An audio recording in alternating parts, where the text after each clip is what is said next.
السلام علیکم ورحمۃ اللہ وبرکاتہ۔ بالکل ہمارے قبرستانوں میں درخت ہوتا ہے۔ خیبر پختونخوا، یہ کرک کا علاقہ، اس طرف یہ درخت بلکہ پنجاب میں بھی دیکھا گیا ہے۔ یہاں چکوال میں ایک جگہ میں گیا تھا جنازہ پڑھنے، بھوڑ ایک جگہ ہے غالباً، وہاں بھی یہ درخت تھا قبرستانوں میں۔ ہم پشتو میں اس کو کرڑا کہتے ہیں۔ سوکھی مائل اس کا پھل ہوتا ہے، کڑوا ہوتا ہے پھل، اور کانٹے دار قسم کا یہ پودا ہوتا ہے۔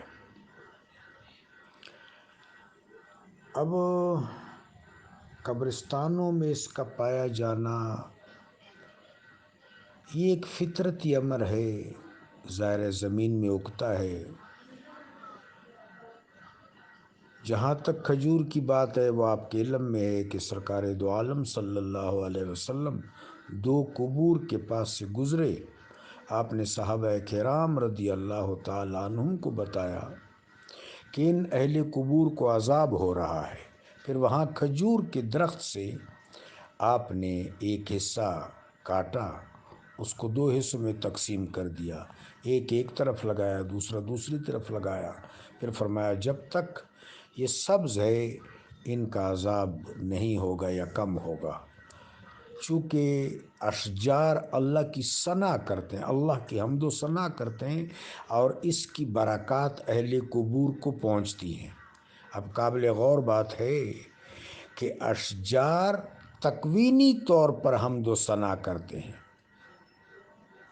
کل قد علم صلاته وتسبیحه ولکن لا تفقهون تسبیحهم، ہر چیز کو اپنی نماز اور تسبیح معلوم ہے، ہاں تم ان کی نماز اور تسبیح کو سمجھتے نہیں ہو۔ لہٰذا جب وہ تکوینی طور پر تحمید و تسبیح کرتے ہیں، ان کا فائدہ تو اہل قبور کو پہنچتا ہے۔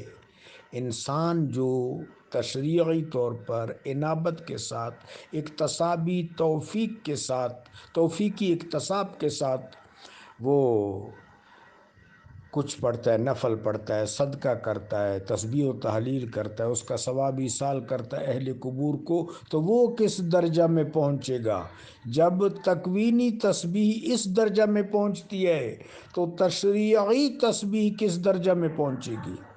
بلکہ وہ بھی ایک درخت ہے، اس میں کانٹا بھی ہے، اس میں میوہ بھی ہے، کیونکہ میوہ اس کا اتنا ذائقہ دار نہیں ہوتا، لیکن بہر صورت وہ درخت حمد و ثنا تو کرتا ہے، اور اس کے اثرات یقیناً